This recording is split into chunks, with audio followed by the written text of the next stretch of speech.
Choosing Life by ginnyrules27, Chapter 52. Mal groaned as she bent over the toilet, trying to keep Ben from hearing her as he was in a portal call with Philip Jr. and Emma. Carlos had invented a teleconferencing app back when Jane had been pregnant with Caroline, as a way to make house calls easier for the more routine cases, but it had quickly taken off. Carlos had told Ben once that the name had come from Persephone's portal. Mal had told him about the portal calls a few times when Carlos was giving Estelle a routine physical. The three royals, however, were trying to determine faster trade routes for Uma to use for their respective kingdoms, since she was dangerously close to her due date and still stubbornly insisted on sailing the routes. No way was Mal going to derail that just because of a little stomach bug.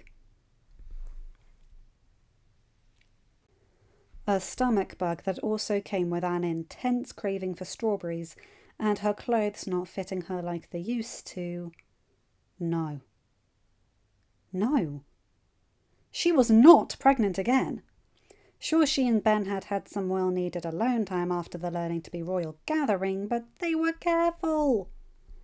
And yes, okay, Mal knew that even the best protection wasn't exactly foolproof, but still, there was no way she was pregnant. She and Ben had told each other they weren't going to try for another kid until the twins were at least 5, and there was no way Mal was going to break that. She was not pregnant. No way. You're pregnant. And in denial.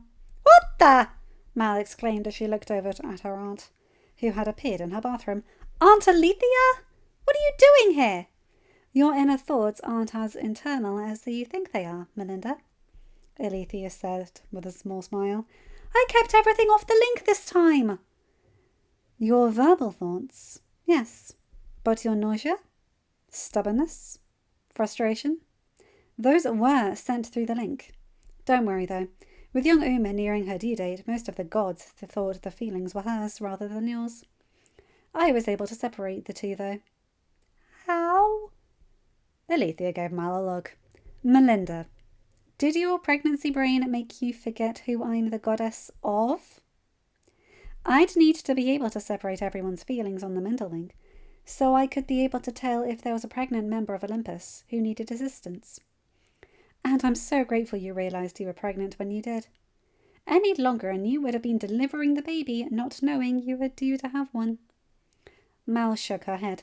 I'm telling you, Aunt Alethea, there's no way I'm pregnant. Fine, if you want to be stubborn about this. Alethea sighed and pulled out her big book of babies, as Hades liked to call it. Where she pulled it from, Mal honestly wasn't sure, as there was no visible pockets in her aunt's wardrobe. Alethea flipped it open and ran her finger down the list. Let's see. Ah, here we are. Lebete. See for yourself, Melinda. She turned the book around and handed it to Mal, pointing to where Mal's name was on the page. Mal carefully looked at the book and looked to where her aunt was indicating. There, in bright purple ink. Wait, purple? Why is it purple? Mal asked, looking at her aunt. The name reflects the favourite colour of the mother, and if two mothers have the same favourite colour, then one of them gets a different shade of the colour.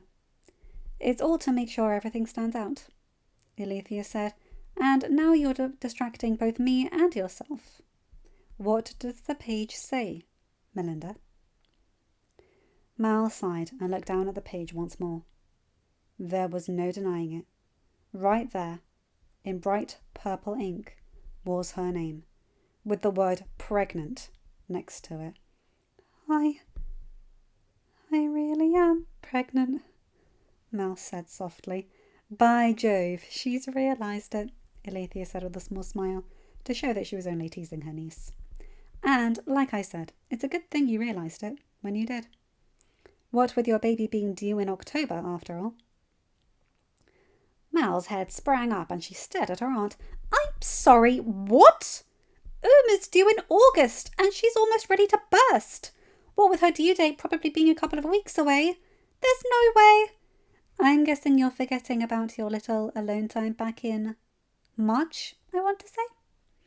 Alethea asked as Mal continued to stare at her aunt in shock. Yes, it would have had to have been March, to fit your 7th-month gestational period. Oh, you might want to tell your husband sooner, rather than later. I've found that's the best course of actions with this sort of news. I mean, of course I'm going to tell Ben. Why wouldn't I? Mal asked before shaking her head.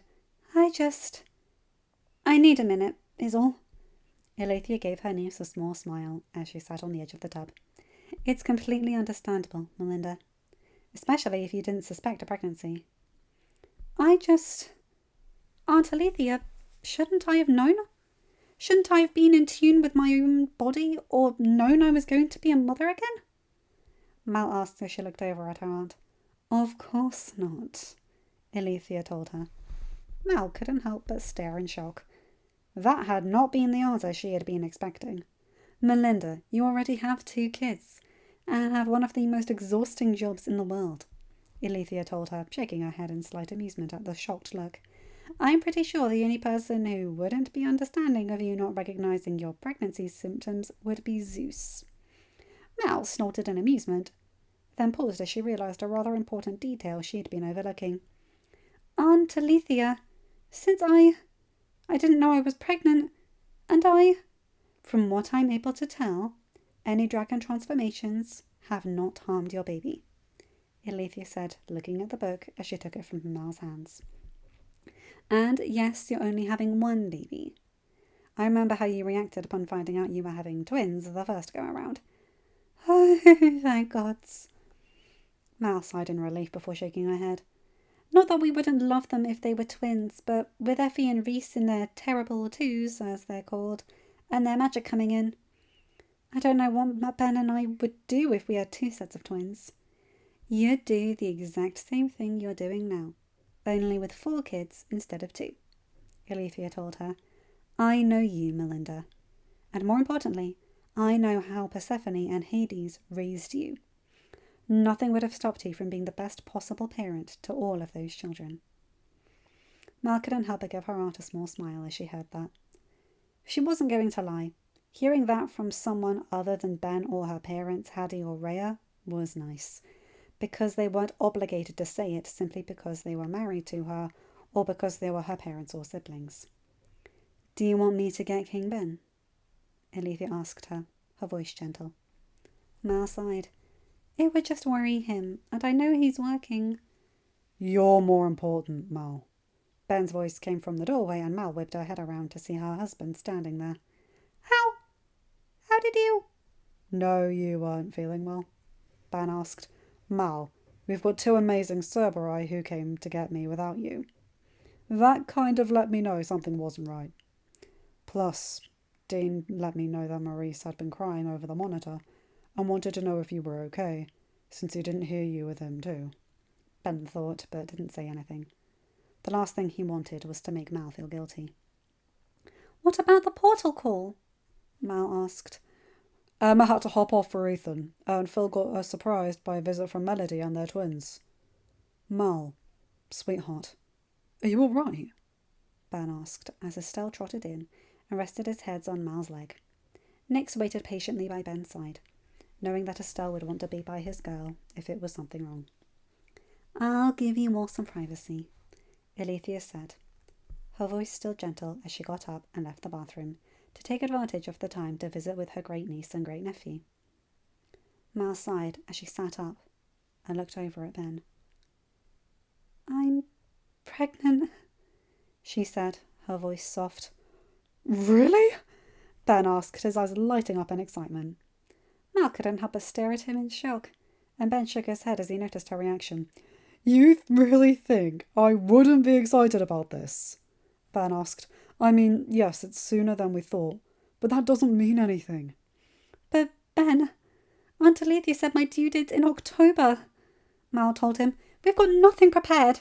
No nursery, no crib. We haven't even told our families. And we can do that, Ben said, his voice gentle as he sat down next to Mal, before pulling her to him and holding her in his arms. We've got this, Mal. Even if the due date's sooner than we'd like it to be. We still got this. How are you so calm? Oh, I'm panicking just as much as you are, Ben told her, but we made it work with the twins and our jobs. All I'm worried about is... Did we miss something with the baby? We haven't had any doctor's appointments, so...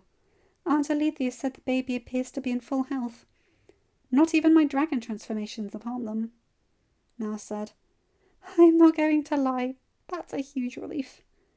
Even if it does mean I could have gone on dragon flights when I was pregnant with the twins. It's better that we were cautious there, Ben said, shaking his head slightly in amusement at Mal's reaction. But is there anything I can get you? Tea?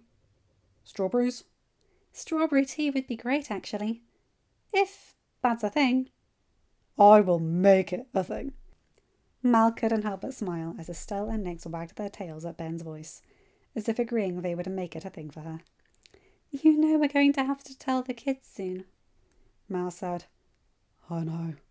Ben nodded from his spot near the sink, having sprung to his feet in excitement to get something for his wife, before realising it was probably not the best move to just leave Mal on the bathroom floor alone. But we can do that privately. No reason they have to be in front of the bulbs and for the press when we break the news. Oh, God, the press! Mal groaned and leaned her head against the toilet again. I forgot about them. We don't have to make it a big deal, Ben said. Maybe even just an interview with Snow again. Isn't Emma still pregnant, or did she give birth? She gave birth a couple of weeks ago. Remember, Mal? Ben asked gently. We only just got Amir to stop jumping around our office in excitement of his daughter's arrival. Mal nodded softly and looked up at him. Oh, that's all right. Sorry. I can't believe I forgot about Ava's birth. To be fair, you've been a bit busy, and you've been given a huge shock, Ben said gently, as he sat back down on the ground next to her, gently wrapping his arm around her shoulders. We got this, Mal. How can you be so sure? Mal said, looking up at him. Because I'm listening to my heart, Ben told her, and my heart's telling me there's no way we'd mess this up. Sure, the newest Firefly is a little earlier than we planned, but we still planned for them. Ben, I spent how many months not even knowing I was pregnant? What kind of a mother does that? According to a story Rowan once told me, Rapunzel didn't even know she was pregnant with Evan until she was giving birth, Ben told her. Would you call Rapunzel a bad mother? Of course not. Then why should anyone call you a bad mother? Ben said and smiled. Hey, think of it this way. Now our Firefly and Uma's guppy will be able to hang out together and be around the same age. Plus, Amir's daughter has someone to shadow. Mal couldn't help but chuckle at that, and Ben had to smile. Good, he thought as he gently kissed her head. Don't stress over this, dragon. We're a team, after all. I'll talk to Dean about reworking my paperwork so I'm more available. Plus, after we break the news to our families, I know Chip will be coming over to help set up the nursery. And, you know what? I think I'm going to talk with Gil. Gil was rather good with a sewing machine, and Ben knew he had a beloved toy that had seen some better days. Besides, the whole reason he had saved Flamey in the first place was to pass it on to a kid. He just hadn't done it with Effie and Reese because how could he? It would be like announcing his favourite of the two. There was a small part of him that wondered if it would seem like he was favouring the younger sibling, but hopefully Effie and Reese wouldn't see it like that, and only care that their sibling had a plush toy like their dragon and Cerberus. Plus, he wouldn't officially pass the toy on until Firefly's first birthday. But he didn't want to just rush Gil. Not with something like this. We should probably go tell the kids, Mal said softly, bringing Ben out of his thoughts, before they hear it from rumours spreading around the castle. Good idea, Ben said, nodding and gently helping Mal up to her feet. Why was Rowan talking to you about her mum giving birth to her brother? Mal asked as they walked out of the bathroom. Estelle and Nyx trotting dutifully up by their side. If I knew, I'd tell you, Ben shook his head. It was one of the rare moments in school where Amir and Akio would recruit someone other than Lonnie to try to keep me out of my office. I guess Rowan thought the topic of childbirth would make me squeamish enough to leave. Did it? Ben raised his eyebrow, giving his wife a look that clearly read, "Have you met me?" "Oh, right." Mal shook her head. "You probably left only to read all the books possible on the topic." "Nah. I did dive into Scolopedia rabbit hole when she left, though." "That does seem more like you." Mal chuckled as the two of them made their way to the playroom where their children and Mal's aunt awaited them. End of chapter. Hi guys, hope you enjoyed this one. And Ginny, again, I am so sorry this is so late. What can I say? Life's been a bit all over the place recently. And I'm trying to bulk record as many chapters as I can because my family are going on holiday next month. And I realised, wait a minute, what have I been doing? I haven't finished Ginny's work. And just, what can you do? Blip on the radar. But I don't want you to think that you are a blip on my radar, Ginny. You're my friend, and I really want you to know that. Anyway, this is sweet. Mal completely freaking out and then being like, "Okay, I'm panicking, but how do I comfort my wife?" And yay, another kid! Honestly, again, king of green flags, this young man. I love him. And I like that he's just like, "Yeah, Chib will come and help with the nursery so I can help Mal calm down." Love it. Anyway, you guys know the drill. Like, comment, and subscribe, and hit that bell to get notified whenever I upload a new video. Have a good day, night, whatever time zone you're in. Bye, my guys, gals, and non-binary pals. I'll see you in another video. Take care.